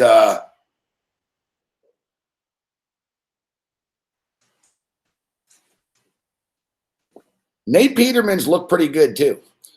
Nate Peterman's 17 for 20 in 2 preseason games. He's very sharp, actually, Peterman. Peterman's arm strength isn't great, but he's very accurate. And like Mark T, what's up, Mark T? I would imagine it's sort of like McDermott's not going to rush Allen. I know some Bills fans want Allen to start right away. But he'll end up starting soon enough. You look at that Bills schedule, it's fucking brutal, man. Do you really want Josh Allen's first games of his career to be at Baltimore, at Green Bay, at Minnesota? Yeah, it could get ugly. Now, Nate Peterman is essentially a rookie. Second year, he's only played in a few games. But, he's been around at least in an NFL camp. So I think that our boy Nate Peterman will probably be the sacrificial lamb, and he'll be thrown out there early for the Bills. And then, Allen probably plays mid-season type of thing.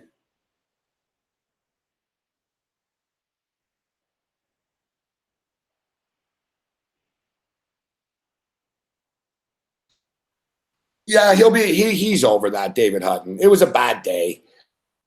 It was a bad day. The entire, what's up, Sonny Vega? Good to see you, bro. The entire Bills played like shit that game. To me, that's on McDermott. It rattled everybody. You know what I mean? The Buffalo Bills were 5-3. They were in the playoffs. They were 5-3, and they benched the quarterback. And the players like Tyrod Taylor, right? So it caused a fucking, it was a tough week for the Bill players and shit. They were like, what the fuck's going on here? Like, what's going on? Like, why would you do this? And so the Bills, no one on the Bills played well.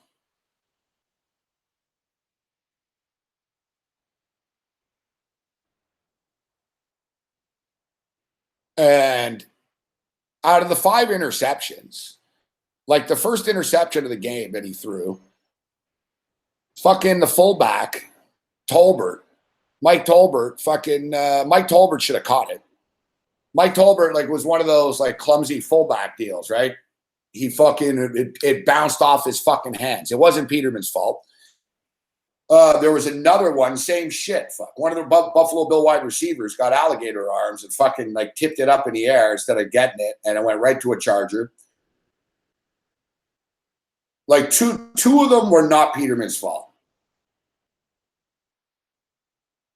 The other 3 were. One of them was really bad. One of them, he got rattled. He was getting beat up, and he just threw the ball in the air once. Fucking, it was a beating. But Nate Peterman is also the same kid that fucking beat the Clemson Tigers at Clemson. He also outscored Deshaun Watson in a track meet high scoring game. Nate Peterman has won big football games before, right? It's not like he's useless. He just had a bad day. And everyone's going to talk about it. And it's going to be tough for him. It's good. Really, I need 9-1 to start. Wow. What's up, Spencer? Some of you guys joining us late here. We're going to shut it down at 10 o'clock.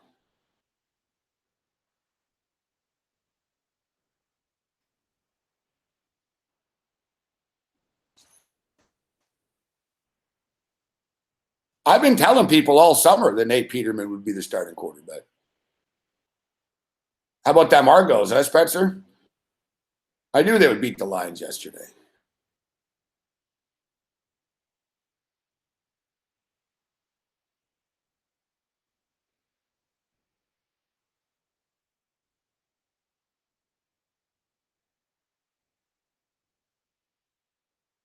I saw an interesting article here. Some of it's all right, some of it's garbage, but it's ATS stuff. This is from last year in the NFL, in 2017 in the NFL. How do teams do after they cover the spread? And it really is telling this, that it's hard to cover on consecutive weeks in the NFL. In 2017, teams that covered the point spread, all right, so ATS win or loss. So they covered the point spread. The following week after covering the point spread, the collective record is 120, 131, and 6 pushes.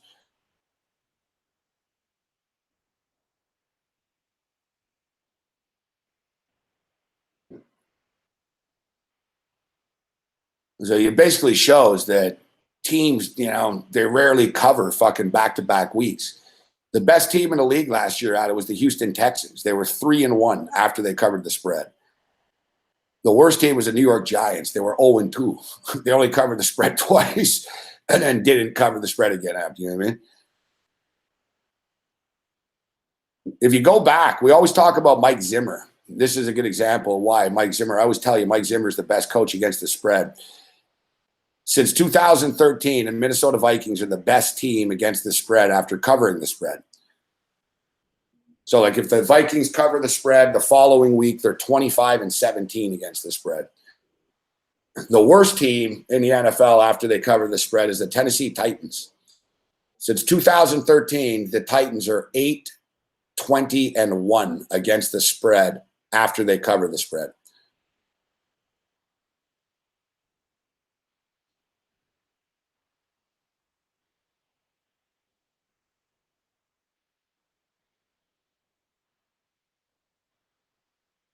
It's just something to think of.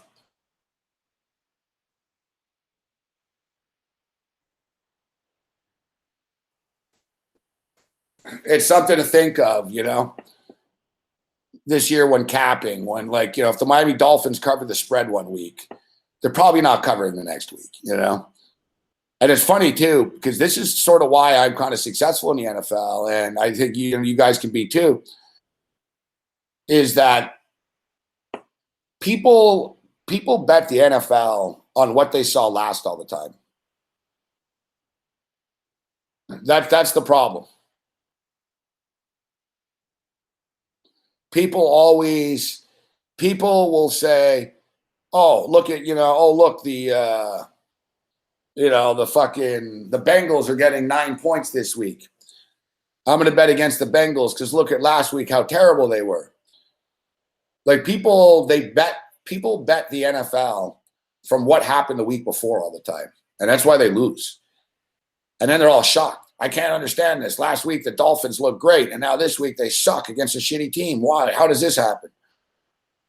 Well, it's because, like we said, teams don't cover 2 weeks in a row.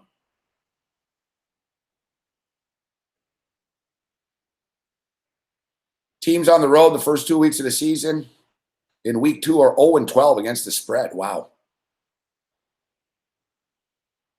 Houston, Kansas City, and Seattle.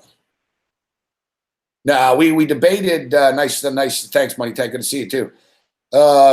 We talked, Babano was saying how bad he thinks the Chiefs' defense is going to be. I disagreed, but next time we talk to Babano, I will fucking give him a point at least for it. And that, we watched Kansas City yesterday, or 2 nights ago, against the, was it last night, whenever it was, 2 nights ago, against the Falcons. And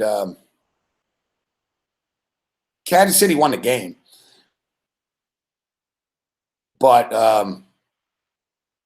Kansas City's defense against the run was poor. And it's been 2 weeks in a row now. In the Tennessee game and in the preseason, and I'm talking about the ones and the twos, essentially.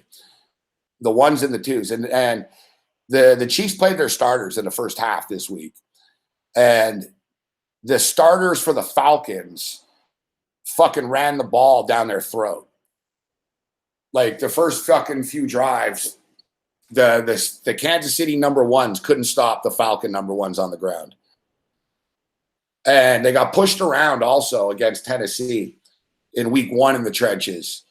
Now, the coaching staff is saying that it's injuries and shit.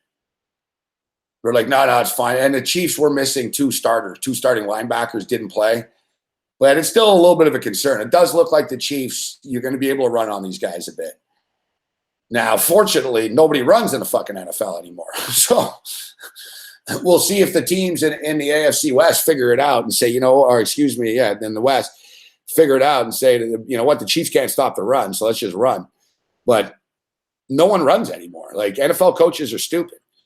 Like, there'll be teams that can't stop the run, but the other team can't run the ball, so that's not in their DNA. They just throw the ball. Yeah, we should. I'm not going to have too many leagues, but we'll probably have 1 high roll league, Brooks. Yeah, I saw your email, actually. Yeah.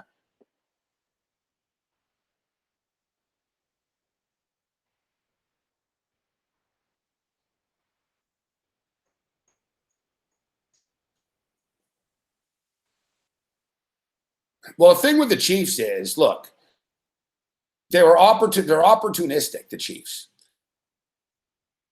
Like, the Chiefs, if you look last year, we talked about it. If you look, like, statistically, they give up a lot of yards. All right? Statistically, they give up a lot of yards, but points per game, they didn't. Right? They gave up 20 points a game which was 10th in the NFL. So that's not bad, right? To me, that's the barometer. I don't really care about how many yards you're going to give up and shit. Now, there's some telltale signs by how many yards you give up, but it depends. You know, there's some teams that give up a lot of passing yards, but they're winning all the time, so it's deceptive. You know, with Kansas City, though, it's a problem. Like Kansas City's defense, they're not physical enough, and they get saved. Like Marcus Peters last year, fucking, you know, he'd get burnt all the time, but he'd also fucking, you know, come up with a pick six every couple of weeks. It could be a little bit of a problem for them.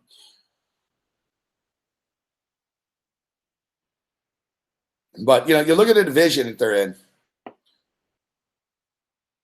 and I don't know if anyone will really be able to do anything about it.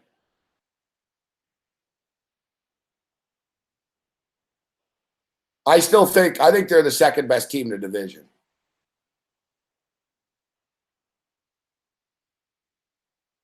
And as I stated, look, I never said KC's winning the Super Bowl. All I said is they're going to win 8 games. They could get to 8.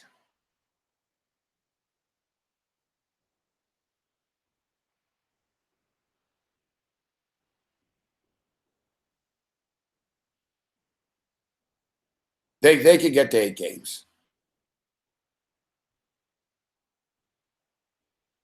So, yeah, so looking at these college stuff, look, this week we're going to be in Vegas. It's kind of a crappy college card. I mean, there's only a couple of games.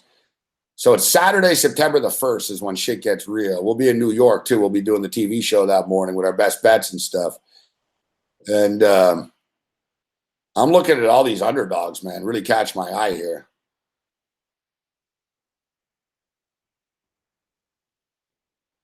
Florida Atlantic gets 20.5 against Oklahoma. I thought that Pittsburgh played against Penn State, but that's the following week.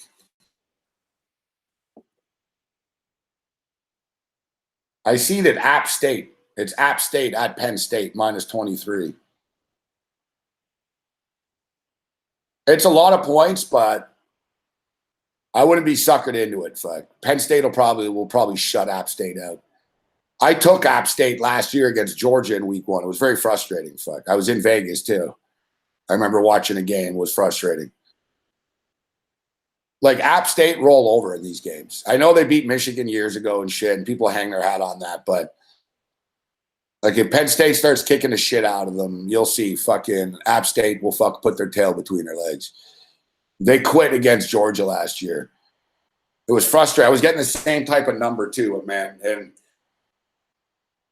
like Georgia at first it was like 7-0, then it was 14-0.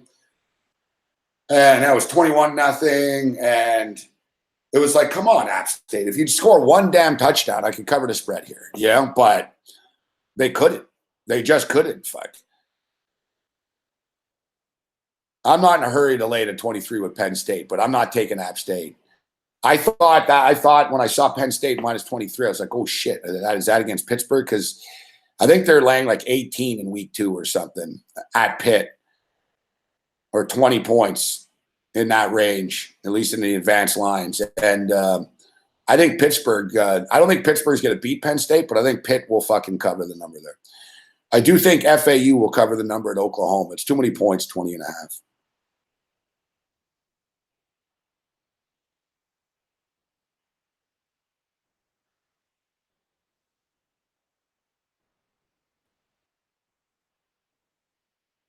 I see Northern Illinois. Northern Illinois is getting 10 points. Fuck. Northern Illinois is getting 10 points at Iowa in week 1. I think they could cover that. I think Iowa are going to be down, and I think Northern Illinois are up. It's fucking annoying, man. Bet365, the numbers are not aligned like to the games. It's fucking annoying.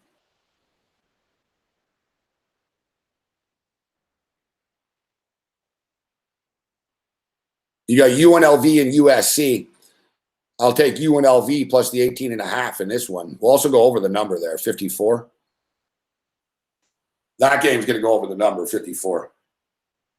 USC lost a lot of talent. They lose Sam Darnold. USC is going to win the game, but people are underestimating UNLV a little bit here. You remember last year, too? I fucking lost that game. Another game I lost in Vegas last year, week 1. I took USC against Western Michigan for some reason. As Brooks knows, I generally bet against USC, but I took them against Western Michigan last year because Western Michigan was rebuilding, and I thought USC would fuck them up. And USC were fucking lucky to win the game, man. Like, Western Michigan gave them all they could handle. USC pulled away in the fourth quarter. They didn't cover, though. Now, this year you get UNLV. I'd prefer if we were getting 21 or 24, but UNLV, they have a lot of guys back. Their quarterback is back. They've got UNLV have 2 good running backs. Like, UNLV have done some pretty good recruiting. I mean, USC are way better than they are, but it's the first game of the year. Doesn't take much. You know, the kid, Amani Rogers, too, the quarterback at UNLV, he's from Los Angeles. He's from Los Angeles. So, yeah, I know UNLV's fired up for this game. I'm not in love with it. I'm not giving it as a pick right now.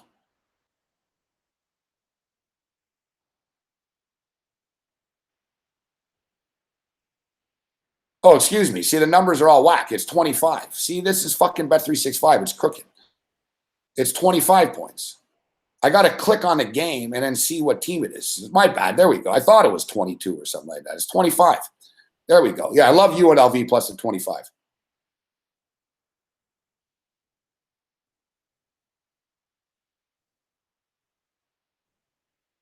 Northern Illinois is better this year.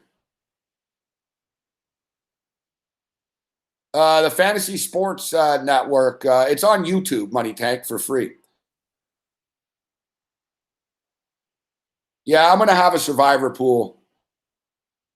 I guess I'll open that up this week. We always do the survivor pool, so yeah, we'll open that up this week, Sonny. $100 entry. NFL.com has it.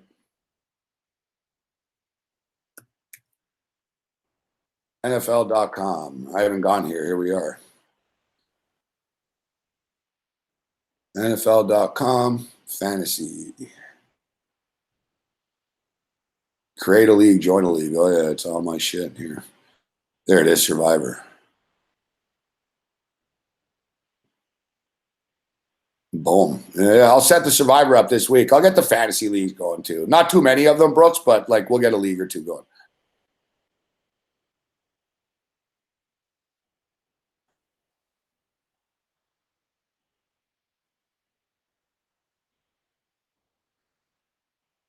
Yeah, 25 points. Let me look at Bookmaker. Like, if you know what I mean, like it's not aligned. Like the numbers are like next to the wrong games. I don't know why they do that. It's fucking annoying.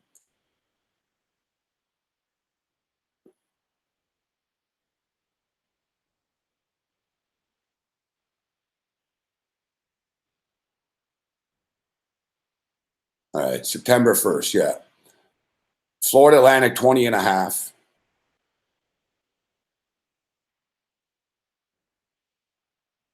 Fucking love. You know what? I would have lived with UNLV at 21. Fuck. I like it at 25. I'm more comfortable at 25. The Washington Auburn game is one of the games of the day on that first Saturday. Washington versus Auburn in Atlanta. Auburn are now 2.5-point favorites. I'm starting to buy into Washington in this game a bit, but my deal is it's fucking hard. Fuck. You know, you got Washington. You know, you got Washington going all the way from the West Coast to the South. Like, it's not a home game for Auburn, but it might as well be in Atlanta, you know? Alabama's right there. Fuck. Like, these SEC teams, this is their home stadium, Atlanta. Yeah, Nick Saban's like fucking 14-2 in this stadium.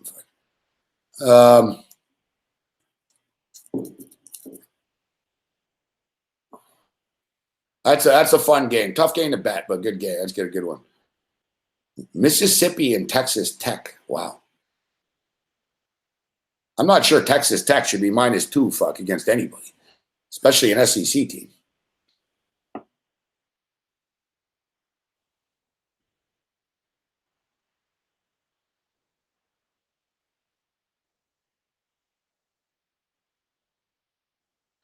Michigan and Notre Dame, Saturday night. That's the game of the day. Michigan, Notre Dame. It is now Michigan -1.5. Michigan -1.5. Louisville and Alabama also.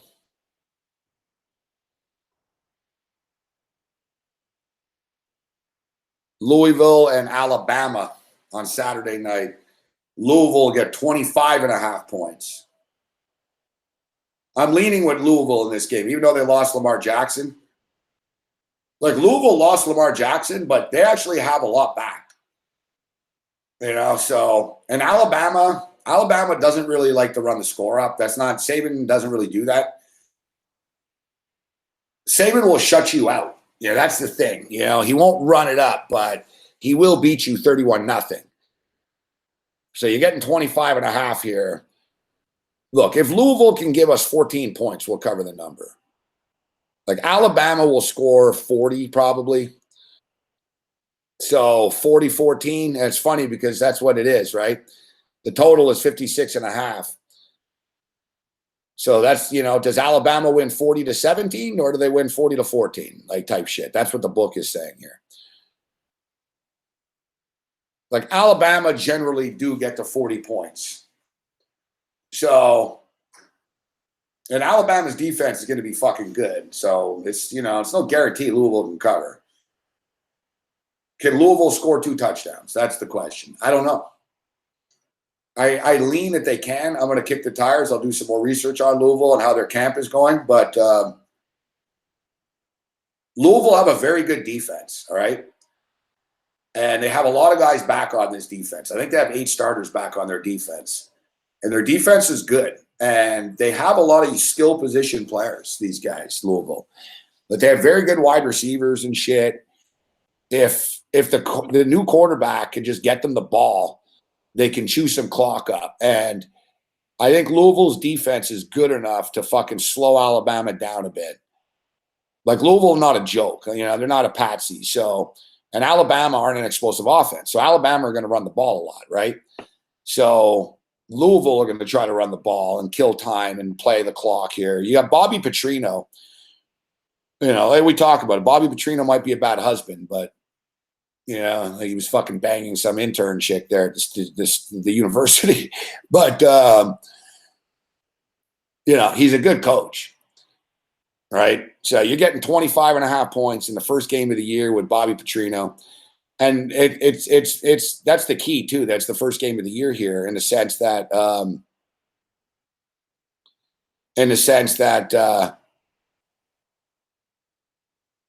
Alabama have a new offensive coordinator. You know what I mean? Their quarterback is young. He threw a couple of passes in the game last year. But, like, Alabama's offense could have some growing pains, too. And they're going to run the ball and shit a lot. I know that Nick Saban thinks that Alabama have thrown the ball too much over the last few years.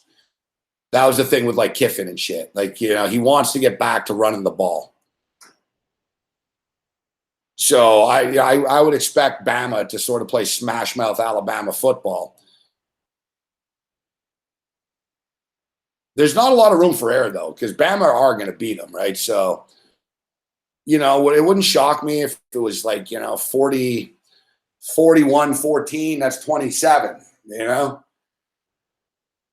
But as it is right now, I'll roll the dice. I'll say that it's a little lower score. I don't, like I said, I think Louisville's defense can fucking slow Bama down a bit.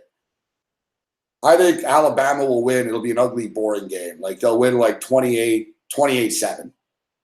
28-10, 31-10, something like that. I think Louisville can slow them down a bit. Generally, Alabama overs are very good because the public with Alabama I'm surprised it's this high, actually, at 56.5. I'm kind of leaning to the under, to be honest here. But I was going to say Alabama are usually a pretty good over. The SEC is a high-scoring conference. Like, people don't realize it. But the SEC, the defense has gotten worse in the SEC over the last couple of years. And there's just a lot of passing in the SEC. It's almost like the NFL, right? The SEC and the NFL have always sort of mirrored each other. And the SEC, everyone throws the fucking ball all the time, man. Yeah, it's very NFL pro set offenses in the SEC. There's not a lot of gimmick offenses in the SEC. You know, it's let's throw the fucking football. We got stud wide receivers. You know what I mean? Like it's very NFL-ish. So is the Big Ten. You know, the Pac-12 is too as well.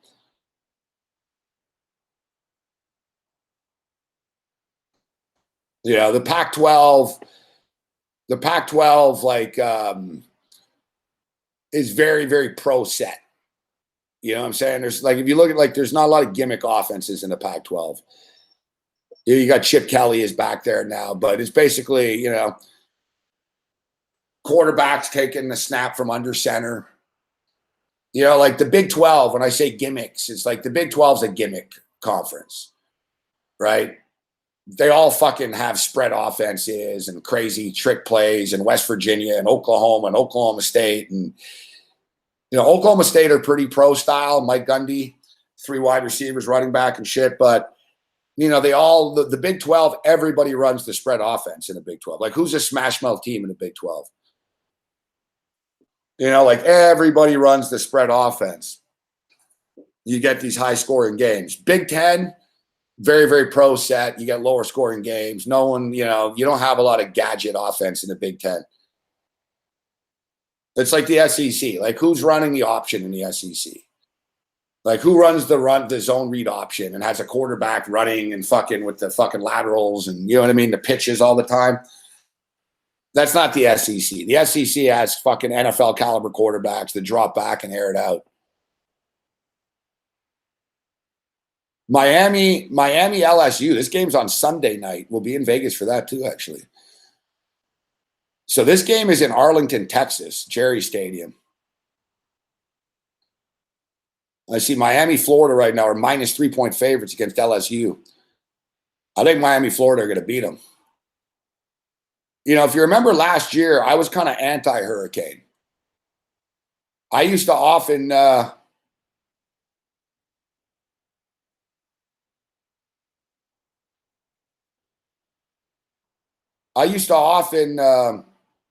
yeah, you can watch on your phone with the app too. Yeah. Go to the Fantasy Sports Network website, Money Tank. You'll see all the options. Fuck, there's a lot.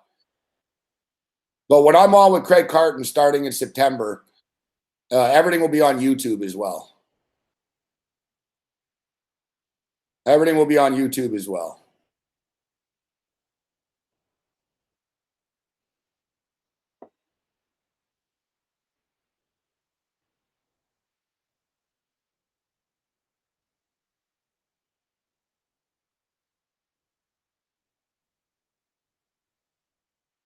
So yeah, I was kind of, you know, I wasn't anti-Hurricane. I just thought that there was money to be made betting against them, and I did well. You know, because they were overhyped, so they were too big of favorites, and they weren't covering. Like, if you remember last year, there were a lot of like late wins and battles and shit for them to win. Then finally, the fucking roof caught fire. You know, they lost at the end there. Pittsburgh beat them. They got beat up after in the bowl game, didn't they? Fucking, I forget the bowl game they played in.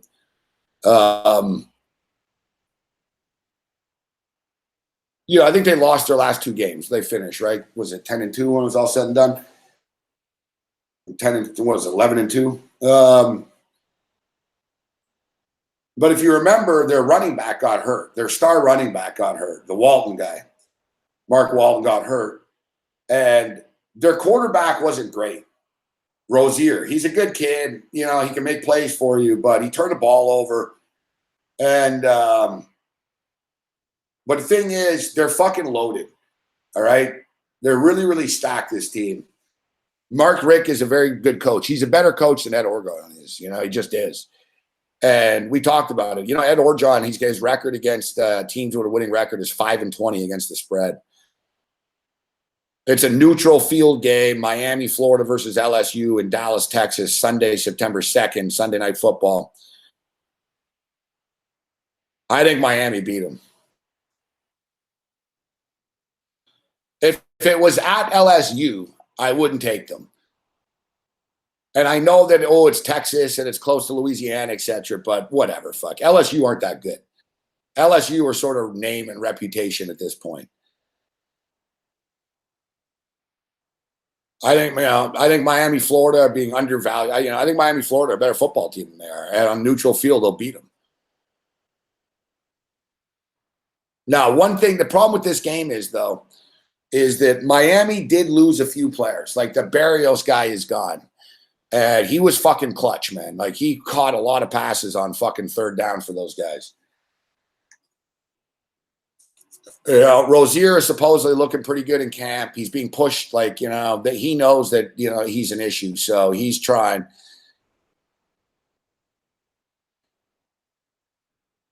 And then on September 3rd, there's Monday Night Football. And it'll be so we have Monday Night Football tomorrow night, actually, NFL preseason.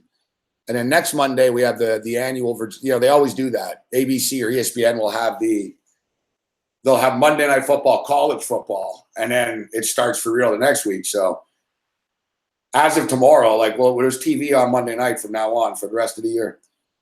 Monday Night Football tomorrow, and then next Monday, Virginia Tech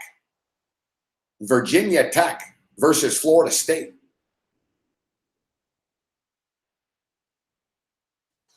Now, the game is at Florida State. It's not a neutral field. It's pretty crazy that they're opening up with each other like this. It's a division game. It's a conference game, ACC game. Fuck. Well, it's like our boys, Michigan. We're opening up at Notre Dame, man. We're getting shot right out of a cannon to start the season here. It's high risk, fucking, high reward. This shit, man. If Michigan beats Notre Dame, man, it's a big feather in their cap. It's a confidence builder. They climb the rankings, and they're off and running in the Harbaugh era here this year. They lose, and it's negative fucking city, man. They lose that game, and suddenly the Harbaugh haters come out. Oh, fucking Harbaugh sucks, and Michigan's overrated.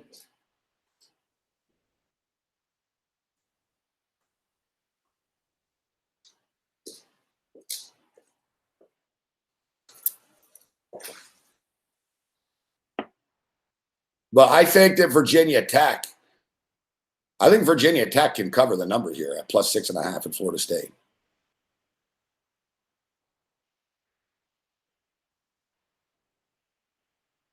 That's my deal. With college football, I bet underdogs and I bet overs. And I'll identify some fucking overs here in week 1. I already see a few that we're going to hammer, fuck.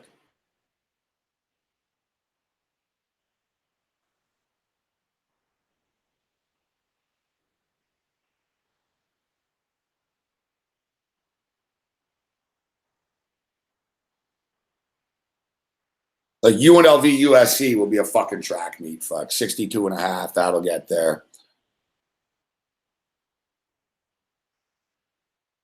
I'm not really sure. Like I said, I don't know why Texas Tech would be favored. I know Mississippi are on probation. And I know Mississippi lost Shea Patterson, but I was reading about Mississippi the other day. I don't know why, but I was reading about their camp. I don't know. I fell in on whatever, fuck. And I was reading about their new coach, and from what I took away from it was that they're not terrible. You know what I mean? It's not like Mississippi are terrible at anything. They're not going to a bowl game this year again, a couple of players transferred, but Hugh Freeze. I mean, the reason that Hugh Freeze got fired and had to leave was because of recruiting. So it wasn't, there was no abuse or anything like that, at least. But it was just like Mississippi got caught good old fashioned envelopes. You know what I mean? basically Hugh Freeze was fucking facilitating like kickbacks and, boosters and high school coaches. It was a shady, because people were wondering, and it's pretty obvious, like why would Mississippi have like the second best recruiting class every year? Like they never win. Like why is, you know what I mean? They almost got greedy with it.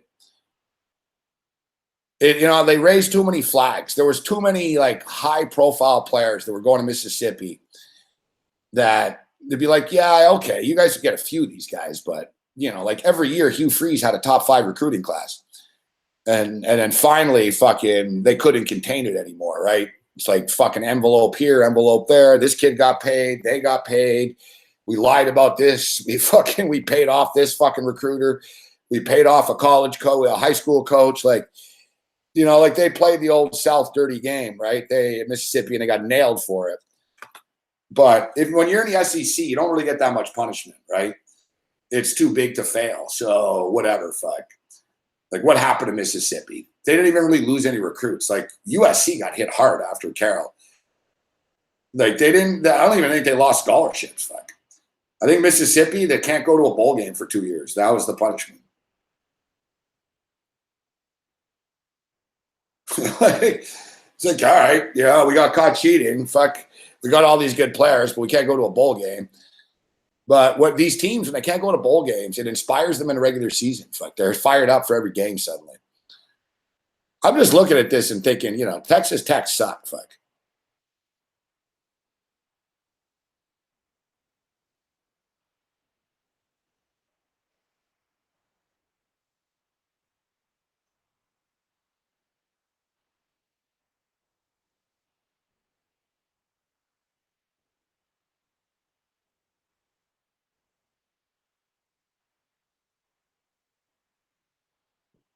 Yeah, Corey's a good guy. Me and Corey have good chemistry.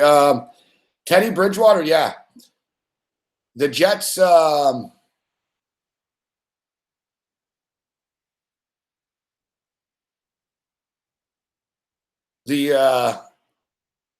Jets have a weird decision to make. They're kind of in nowhere's land here.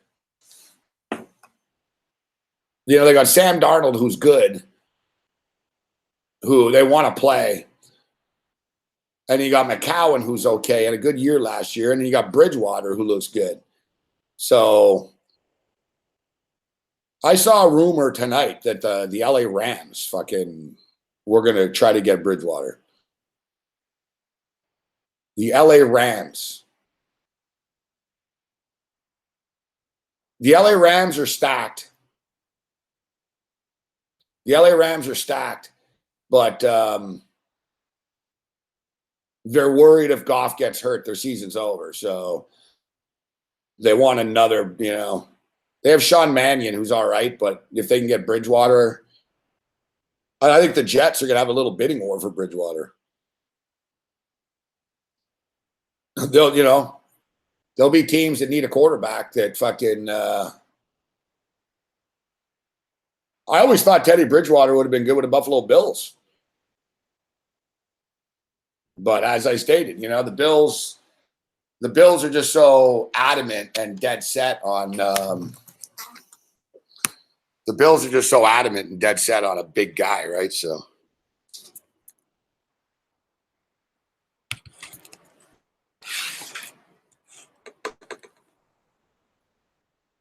All right, so we're going to wrap it up in a few minutes here.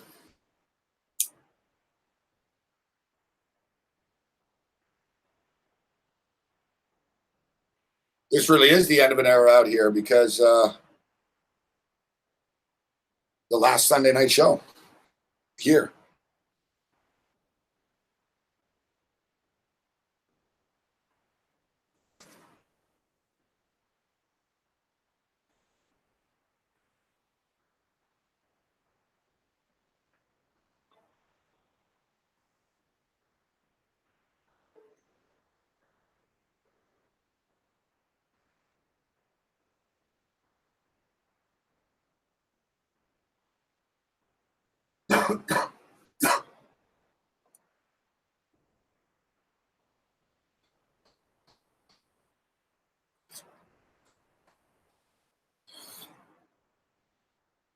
Yeah, we got the shows tomorrow. We have the shows tomorrow.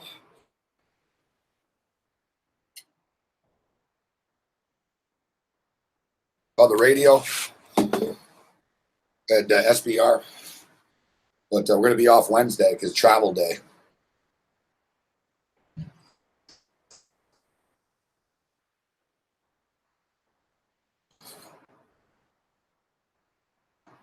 Listen, I was up to doing the show from 4 to 6. I told Cardano, I said, I think we can do 4 to 6 and get to the airport on time. But it would be cutting it. And Cardano said, nah, fucking don't do that. Just take the day off.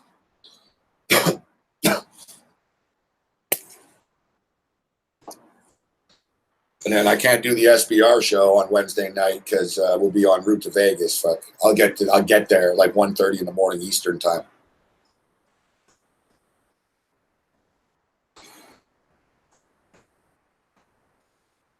But we'll give you a Patreon show next Saturday from Vegas. So that's why it's worth it to be a Patreon. It's like you're coming to Vegas.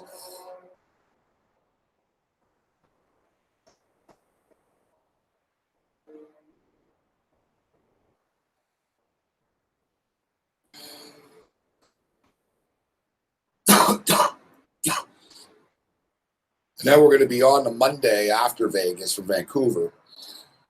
But I won't be on I won't be on Tuesday or Wednesday next week or 2 weeks.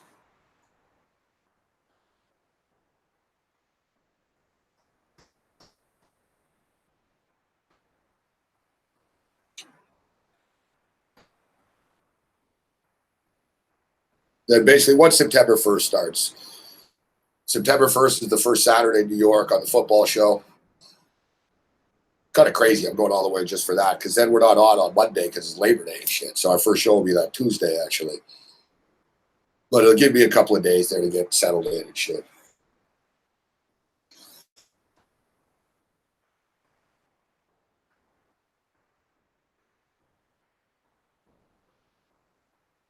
A lot of changes. Fuck. I got to get out of here now, too. I got to fucking go to the dentist early in the morning. You can fucking upset still about my mother. It fucking sucks. Fuck. It's a depressing day today. Fuck.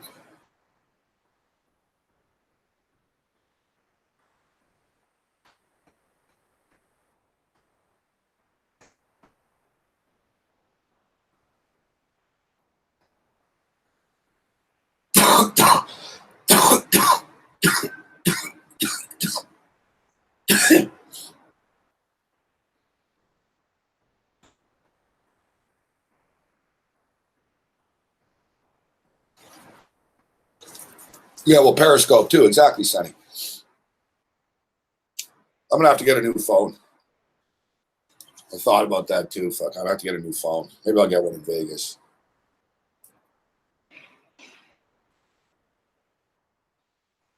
But no, if I get it in Vegas, then I'm gonna have a long distance. I got to get a New York area code and shit.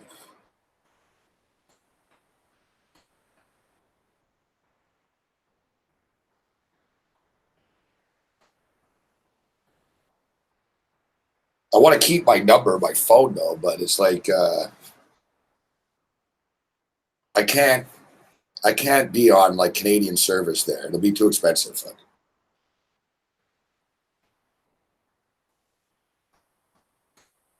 I'm gonna call them. I'm gonna call my phone company and fucking see. That's a big myth, like in the States, that fucking cell phones are cheap. They're really not. The pay-as-you-go ones are cheap, like the 7-Eleven burgers are cheap, but like AT&T and Verizon and all that crap, it's not cheap. Fuck.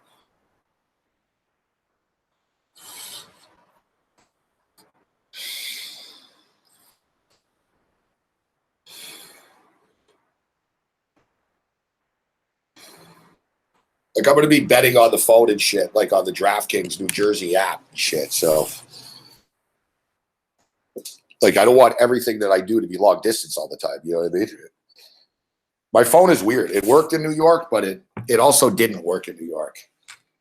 It seems that I have a certain amount of data and shit. And a certain amount, you know what I mean? Like I could get text, but I couldn't text out. It was fucking annoying. Like I can't live like that. Thank you, David Hutton.